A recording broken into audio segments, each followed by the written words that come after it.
come along with me on a journey through the Eras of Arda, from the world's debut to its end game. The music of the Ainur, in the beginning. In the beginning, the world was created through the music of the Ainur, under the direction of Eru Iluvatar, the creator god of our story. The Ainur were godlike beings created before the world was made. All of the Ainur cooperated with Eru's will and sang according to his plan, with the exception of Melkor, who instead sought to be the master of his own music. His rebellion caused the discord of Melkor. Melkor's themes were woven into Eru's, and the world was ultimately made from this music, albeit different from the original plan. The world, called Arda, was not yet globed, but was flat and empty. The sun and moon had not yet been made, so all was dark aside from distant starlight. After the earth was made, some of the Ainur chose to go down into the world and bind themselves to its fate. These were called the Valar and the Maiar, and this group included Melkor. The Ainur had understood that Eru planned to fill the earth with inhabitants, called the Children of Iluvatar, and that it was their task to prepare the earth for their coming. The shaping of the world. The Valar set to work, shaping and preparing the world for the coming of the children. While most of the Valar labored out of a generally unselfish love for the Children of Iluvatar, Melkor desired to claim the world for himself and be worshipped by its inhabitants. This period of time is called the First War, in which the powers of the earth themselves fought against Melkor. Great damage was caused to the earth as a result of this struggle, and the plans of the Valar for the shaping of the world were marred. Melkor continuously dismantled and inhibited the work of the other Valar as they shaped the earth, but nevertheless it was slowly made ready. Ultimately, the Vala Tolkas scared Melkor away, and he forsook Arda, hiding in the outer darkness for some time. The spring of Arda, the world lit by lamps. In this time, the Valar dwelt upon an island called Almaren, a large island right in the middle of the world. The Valar created 2 lamps, one to the north and one to the south, which lit the world. The world was lit in an endless day by these lamps. Melkor returned to Arda, where he secretly established his stronghold of Autumno in the north of Middle-earth. He ultimately destroyed the lamps, changing the geography of Arda in the process. The Valar then relocated to Aman, the westernmost region of the earth. The years of the trees, Bliss in Valinor. In Aman, the Valar established the region called Valinor. The Valar grew 2 trees by which Valinor was lit. These were called Laurelin and Telperion. Each tree shone for 7 hours at a time until it waned to darkness. But there was 1 hour per day where the light from both trees would be mingled. Therefore each day lasted 12 hours, and this marked the beginning of the count of time. In this time, the Vala Aule created the dwarves, but they were not allowed to awaken before the coming of elves and men. Varda set the great stars into the sky, and around this time, the elves awakened in a region to the far east of Middle-earth called Cuiviénen. In the earliest days, Melkor captured and tormented some of the elves until they were corrupted and enslaved, and these were the first orcs. Finally, the Valar made war with Melkor on behalf of the elves, and he was captured and sentenced to 3 ages in prison, about 300 Valian years. The Valar summoned the elves to migrate to Valinor. Some of these elves accepted this summons, and others did not. Those who remained in Middle-earth were called the Moriquendi, and the elves who migrated all the way to Valinor were called the Calaquendi. Some elves accepted the summons, but were lost or tarried along the way, and remained in Middle-earth as well. All of this is referred to as the sundering of the elves. Of the elves who came to Valinor, there were 3 kindreds: Teleri, Vanyar, and Noldor. The events of the Silmarillion are largely concerned with the Noldor. Meanwhile, one of the elves who remained in Middle-earth was named Thingol, and he was enchanted by the Maya Melian. Together they had a daughter named Luthien. Theirs is the only recorded marriage between one of the Maiar and one of the elves. The War of the Jewels. In Valinor, the Noldoran elf Feanor was born to Finwë. Feanor was the greatest craftsman of all elves and was kindled with a spirit of fire. He made the Silmarils, 3 jewels which preserved the light of the 2 trees of Valinor, and he wore them upon his brow for all to see. After serving his sentence in prison, Melkor was pardoned and went free. He secretly plotted to destroy the elves who he hated. Melkor lusted for the Silmarils and orchestrated the unrest of the Noldor. Because of his lies, they began to turn against one another. Ultimately, Melkor destroyed the 2 trees of Valinor with the help of Ungoliant. In this time, he also killed Finwë, the father of Feanor, and stole the Silmarils. The theft of the Silmarils and murder of his father prompted Feanor to defy the Valar and lead many of his people into a hopeless war against Melkor, who he now renamed Morgoth. Feanor swore an unbreakable oath to reclaim the Silmarils, along with his 7 sons, and a great portion of the Noldor followed Feanor into Middle-earth for this purpose. Despite the doom of Mondos, they left Valinor and came to Middle-earth. After the death of the trees, the sun and moon were made to light the earth. Overall, the years of the trees lasted about 1,500 Valian years, approximately 15,000 solar years. The years of the sun began with the rising of the sun, and time was now counted in solar years, though we are still solidly in the First Age. The Noldor arrived in Middle-earth and dwelt in the northwest region called Beleriand. Between this time and through the end of the First Age, many major events happened. This includes the awakening of men and dwarves, the rise and fall of both Nargothrond and Gondolin, the war between Morgoth and the elves spanning thousands of years, the quest of Beren and Luthien, and the flight of Eärendil to Valinor to plead before the Valar to save them from Morgoth. The Valar were moved by Eärendil's plea, and the First Age ended when they came to Middle-earth to make war against Morgoth. He was ultimately cast into the void, but Beleriand was destroyed in the process, and the 3 Silmarils were lost. One now shone in the sky as a star, one was cast into the ocean, and one was thrown into a fiery chasm deep in the earth. The Rings of Power. In the void left after Morgoth's defeat, his most cunning servant rose to power. He had many names, but he was called by the elves Sauron.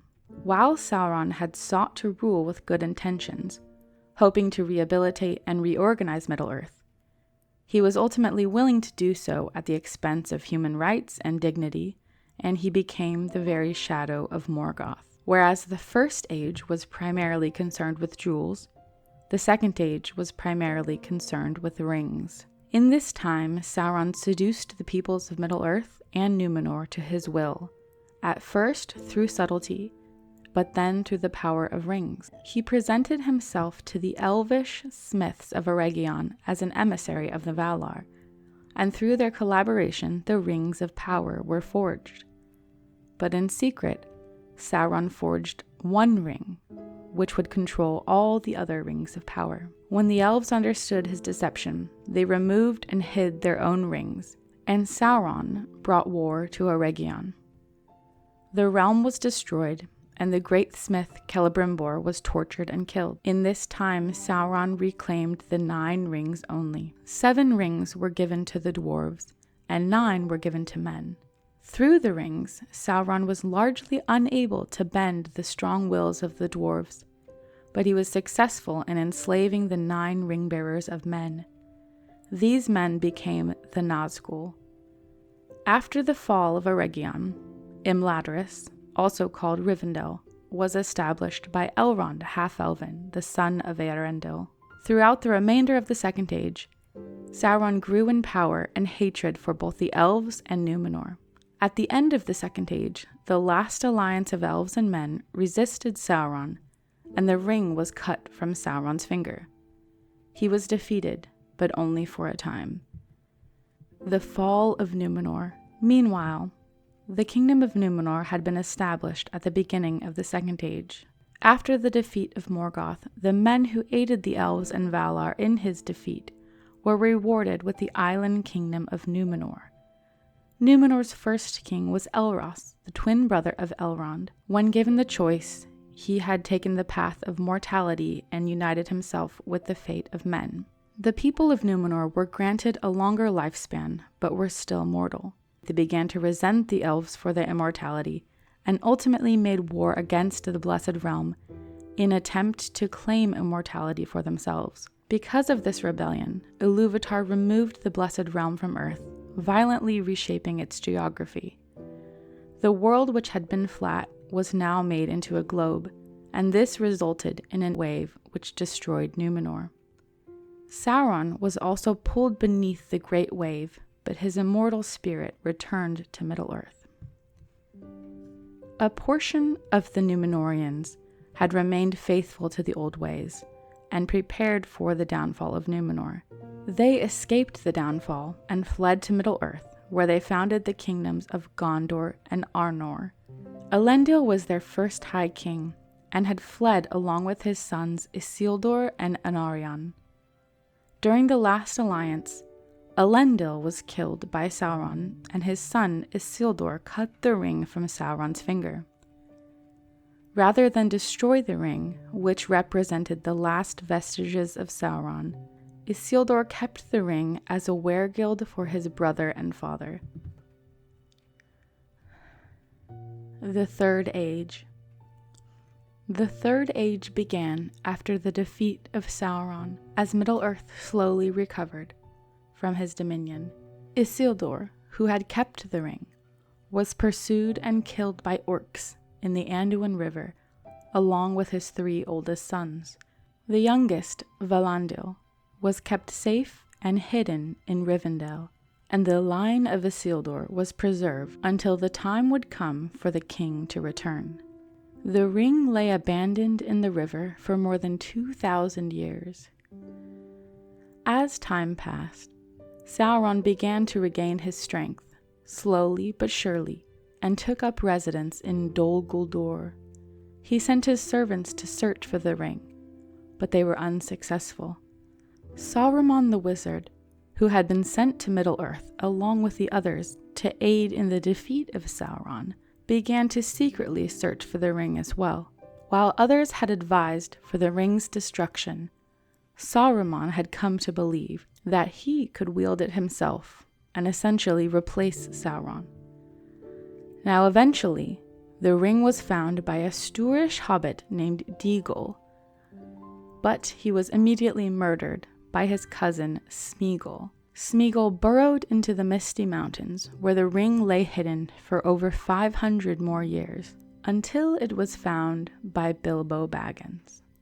The War of the Ring began in the cruel summer of Third Age 3018, when Sauron's forces attacked Osgiliath. The ring returned home to the Shire with Bilbo Baggins, and eventually this ring was passed to his heir and nephew Frodo, who was later tasked with its destruction. Together with the Fellowship of the Ring, Frodo journeyed to Mordor. Though Frodo ultimately succumbed to the power of the ring, his quest was accomplished through an act of providence. The 25th of March, 3019 of the Third Age marked the end of Sauron's reign, and was thereafter celebrated as New Year's Day in Gondor. The Return of the King. After the fall of Sauron, the line of kings was restored with the coronation of Aragorn as High King of both Gondor and Arnor, reuniting the two kingdoms. Aragorn was a descendant of Isildur and rightful heir to the throne. After the coronation of Aragorn, the 4 hobbits returned to the Shire. Together they liberated it from Saruman and his band of ruffians, and began the hard work of restoration. After some time, life in the Shire began to flourish again. However, Frodo ultimately chose to seek healing in the West, along with Bilbo and the bearers of the 3 elven rings, Gandalf, Elrond, and Galadriel. The Third Age ended with the departure of the ring-bearers. Marking the beginning of the Fourth Age was Sam Gamgee's return home to his young family at Bag End. Sam had 13 children and served as mayor of the Shire for 7 terms. After the death of his wife Rosie, Sam passed over the sea, the last of the ring-bearers. After the eventual death of Aragorn, Legolas and Gimli sailed into the west as well. Merry and Pippin were buried beside Aragorn in a place of honor. Tolkien spent some time drafting an epilogue to The Lord of the Rings, which would explore the Fourth Age. However, he ultimately abandoned it, as he felt it would have been boring as well as terribly dark. A 10th and final era is the Dagorath, meaning the battle of all battles. The battle was described in the second prophecy of Mondos, which is detailed in The Lost Road, or History of Middle-earth Volume 5. In this prophecy, Morgoth would return from the void and destroy the sun and the moon. Eärendil would descend upon him and cast him down out of the skies, whereafter the Vala Tulkas and the human Turin Turambar would utterly defeat and end Morgoth. The Silmarils would be recovered, broken, and their light returned to the 2 trees. Though Tolkien eventually abandoned this prophecy, this last battle and the final end that coincides with it is still alluded to at several points in the Silmarillion. It is written in the Akalabaith that Ar-Pharazôn and all of the Númenorians who made war against the Blessed Realm were made to lie imprisoned beneath the earth until this final battle, after which would follow their final judgment. After the battle, the dwarves would be hallowed and given their place among the children of Ilúvatar. They would then serve Aule in remaking Arda after the battle. It is also written that Fëanor would return from the halls of Mondos, and it would be known what substance the Silmarils were made from. Following this battle, there is a hope for Arda remade or Arda healed, as mentioned in Athrabeth Finrod a Andrath, which can be read in Morgoth's Ring, History of Middle-earth, Volume 10. It was believed among men that Eru himself would one day enter into the world to heal Arda, though this was not a belief held by the elves, nor did it necessarily concern them. In her debate with Finrod, Andrath explained, "They say that the One will himself enter into Arda and heal men, and all the marring from the beginning to the end." With these prophecies and beliefs, the story ends on a hopeful note, despite the inevitable darkness of the Fourth Age. Thank you for watching, and I hope you enjoyed Middle-earth's Eras tour. If you'd like to learn more about Tolkien's works, please visit teawithtolkien.com/shop for all of our free reading resources, or teawithtolkien.com/discord to get connected with our online community.